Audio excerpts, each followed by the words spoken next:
its use case is really store of value at this point in time.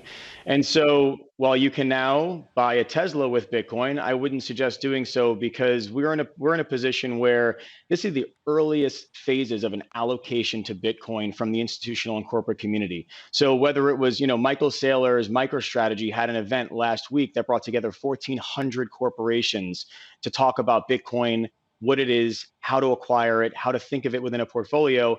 We have conversations on a weekly basis. Last week, we had a call with 35 CIOs of endowments, foundations, pensions, healthcare programs, and insurance firms.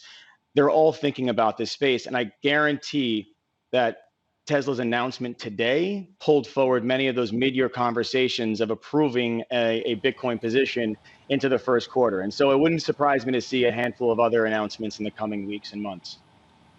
What could those announcements look like, Michael? Because you raised an important point about concentrated ownership. And while Elon Musk is saying that Bitcoin can be used as a medium of exchange, the market is not very free, not very open, and not very equitable in that sense. And so do you think he's challenging the regulators to push forward in making this a well-developed system?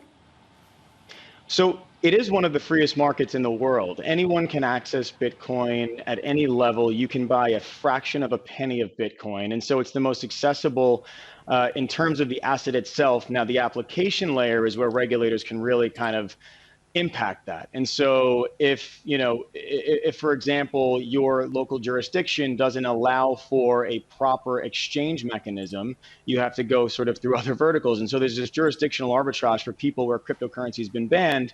But generally speaking, crypto is extremely diversified. So the consensus network is tens of thousands of nodes around the world.